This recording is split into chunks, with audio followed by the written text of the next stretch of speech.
Well, good morning, everyone. It is Dave, and as you can see across the yard, that's my friend Bo.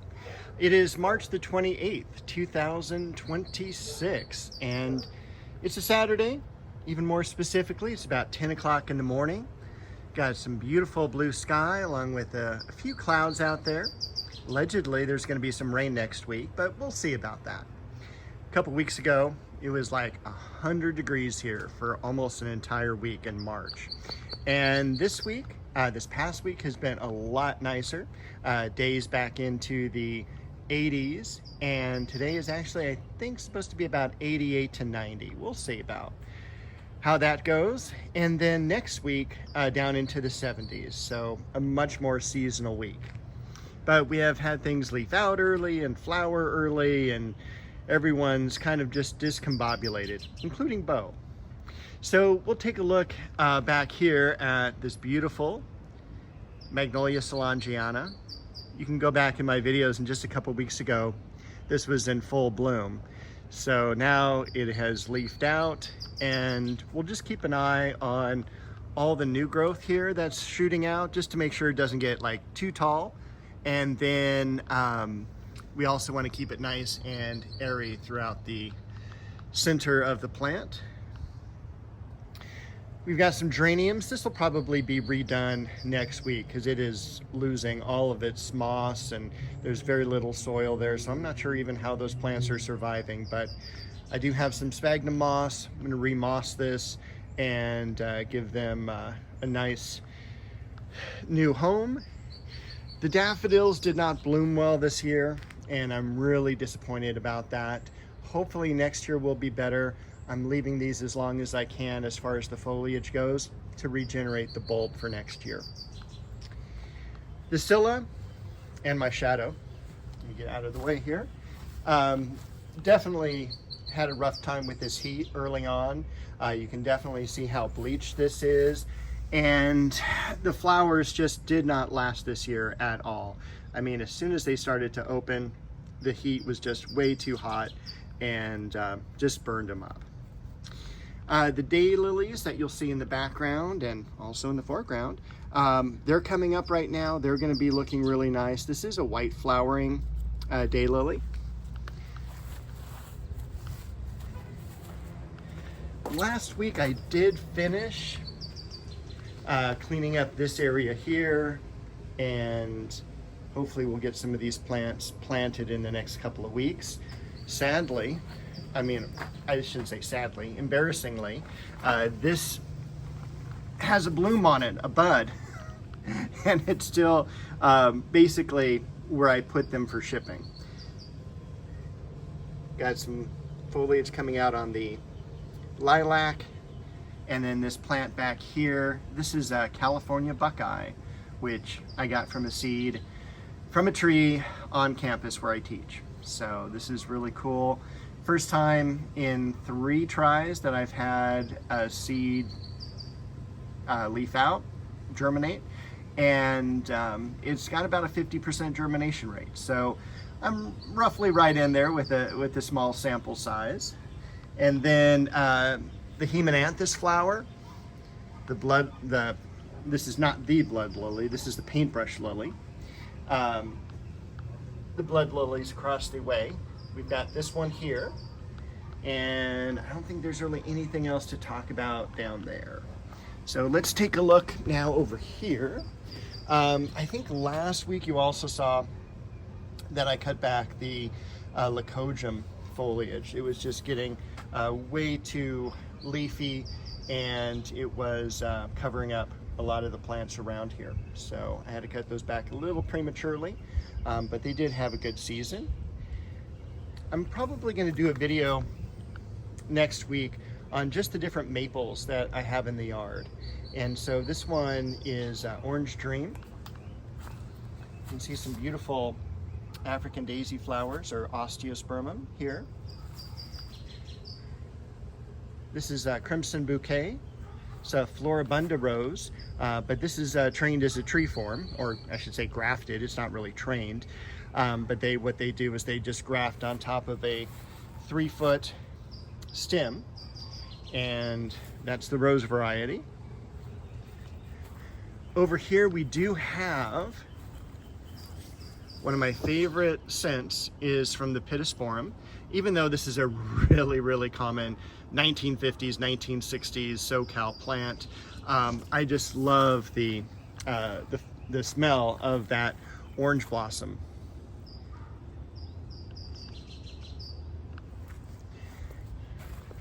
Over here, you can see some of the Alstroemeria, the variegated. The Dahlia fern looking amazing. Same thing over here with the Gemini rose.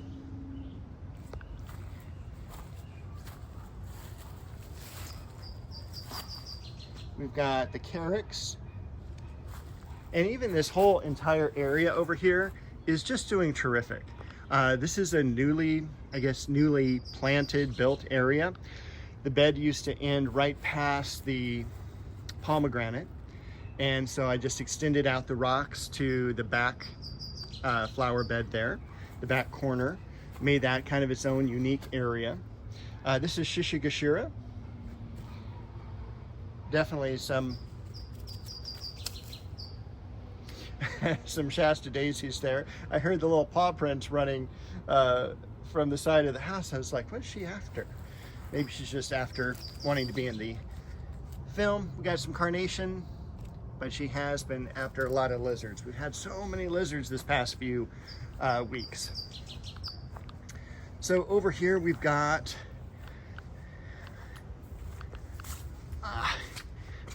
all the Japanese maples that I've gotten recently now kind of spaced out, and they're all looking really good. The Clivia is about done, but it's sure given us a lot of blooms this year.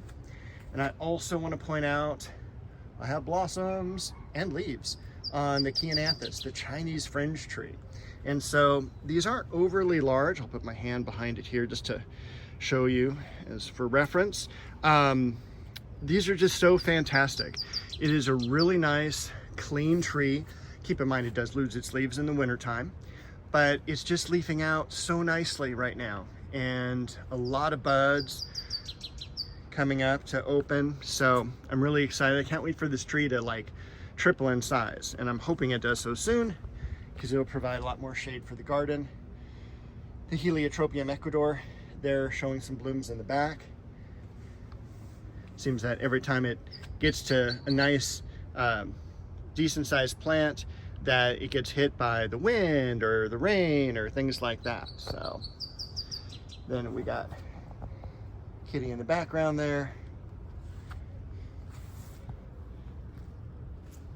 Kinsey, I think that's just such a beautiful Japanese maple. And also Sensu back here. And again, next week I'm going to try to do just a video on Japanese maples. The one fern that I planted that's been in a container for over a year, it's actually maybe even 2 years, which is crazy to think about. But when I first planted this, I planted it over kind of in that area there by the pomegranate, and it was just too sunny and too warm, and it needed a much more shaded area. It just like totally fried on the first sunny day that we had. So I'm hoping here, because it's more protected by the fence, so it's just on the north side of that, but south exposure for the yard. We've got the Bloodgood maple that's leafing out on top of it, so it'll provide some shade, and I'll definitely have this area more mulched as I'm moving through here. So I was able to spend a little bit more time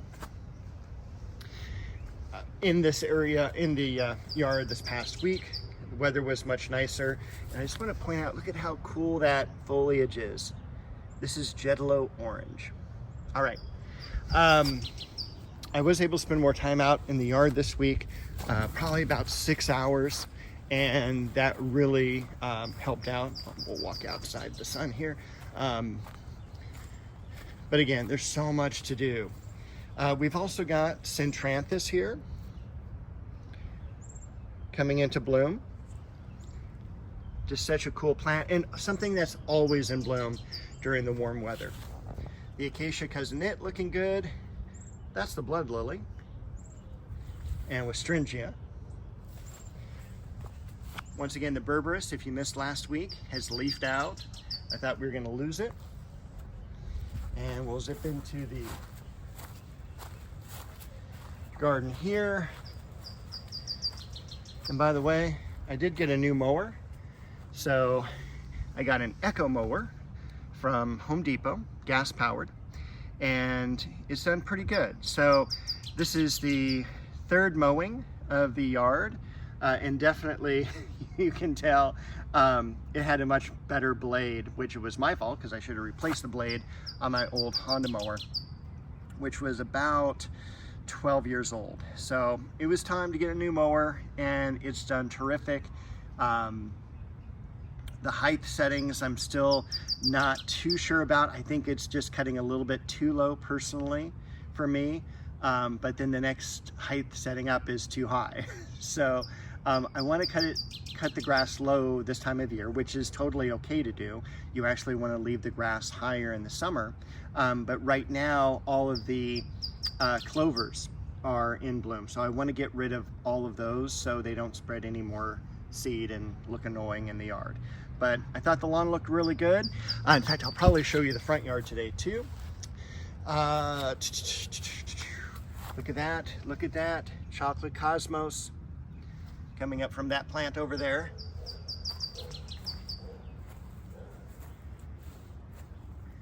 We had, should I come back here? Is it worth it? Let's see. This is the dogwood, and we're in Southern California. Look, I got dogwood to bloom. This is also a plant I was really worried about in the summertime. It was just taking a beating last summer, which was a very hot summer for us anyway. And I covered it up with some shade cloth.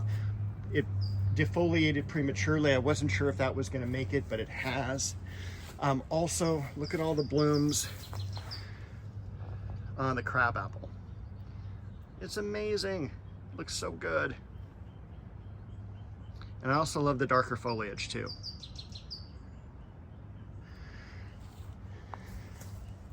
The sweet pea bush, I mean, holy moly. I can't even count that high as for how many blooms there are on this plant. Tournament of Roses in bloom. 1988 All-American Rose Selection winner. And having worked in Pasadena that year, I can tell you that was a favorite. Got the almond bush, leafing out, looking good, flowering. A lot of foliage coming out on the triple grafted plum. Over here, this is Duet, Queen Elizabeth, and Lynn Anderson. Foliage coming out on the cherry tree. Apricot. Still so much to do in the yard. But look at this cool foliage, excuse me, on the Indian summer Japanese maple. And that is Red Dragon. Still though, one of my favorites is the, not the almond bush, this is the bay laurel. And the flowering apricot. Zooming over here, we've got the Genetic Dwarf flowering peach and nectarine. So, which is which? I'm not sure. I think this one is the peach, and this one is the nectarine. Don't quote me on this though. I'm sure last year I should just go back to my video and see. But double red and double pink on these, and the reason to grow these, as I say in all my videos, is for the flowers. It is not for the fruit. If you have room, just put in a semi-dwarf Babcock peach or Goldmine nectarine, something with low chill if you're here in Southern California, and they'll do terrific. The genetic dwarfs, they've just never been able to produce a really good fruit. So I only have them for ornamental purposes. Yeah, so anyway, I'm gonna go ahead and we're gonna go out into the front yard. I'm gonna show you some of my pruning there. But as we go over here, I just want to focus in on Bo as the little lion in the woods there. So I will be back in just a moment and we'll take a look at the front yard. All right, hey everyone. So here's the front yard, rarely seen because I don't think it looks as good right now. But we've got a tree wisteria. This is a white flowering tree wisteria. In fact, you can kind of see it did bloom this year. And take a look at the seed pods, almost like little sweet pea pods hanging down there. The Nandina here has been around since the 1950s. We've got this group of roses here that for the most part was cut down for dormancy this winter, but none of them have really bloomed yet. We did have Teresa Bougnay bloom just last week. I missed capturing it. And then over here, the Souvenir de Malmaison. Now I do have a lot of gardening going on. I'm pruning back the Cape honeysuckle here, which is gigantic. I mean, this is, be careful when you plant a Cape honeysuckle. I also need to prune all the flowers off the ligustrum here, make it back into a two-tiered ligustrum. I'm not even going to show you the David Austin roses because I'm too embarrassed. It was just not a good winter. As you followed me, this has been something that it's been warm all winter long and super sunny, so I haven't done any pruning. But we've got the iceberg roses here that have been pruned, and you can see they're coming out really nicely. And then I still have about half a dozen more to prune around and to work on. So that is there. Once again, you can kind of see the lawn is doing really nicely with the new mower and everything. I cut back the ficus, which was getting too crazy, and also the camellia, again, one of the original plantings from the 1950s. Cut underneath it a lot and also cleaned up the fortnight lilies. More to do over here. This is a native seeded ligustrum. I thinned that out. Also a little bit more foliage out to, or clearance out to the yard. The big xylosma bush in the corner, that needs to be pruned. So that'll be more for this week. But I also wanted to bring you over here, and perfect edging, Dave, thank you. We've got the Stephanotis vine in bud. That should be open pretty soon. Again, very, very early. And then also take a look at that beautiful azalea. So I'm colorblind, so I normally don't see red onto green unless I'm right up onto it. I can see the different way that the flowers are in terms of form to foliage, but from the street, I can't see it blooming. So it's weird, I know, but look at how beautiful that is. And I mean, this was actually a florist azalea that was given as a gift and then just planted here years and years and years. And in Southern California, because the weather is so mild, and we're also here now on the north side of the house, this is a Schefflera. So everyone else has to have this as a house plant. We have it as an outside tropical plant. All right, let's head back to the backyard. All right, that was this week in the garden. I hope everyone has a wonderful week, hopefully a nice, stable weather week for once, and we will be back to show you what happens next week in the garden.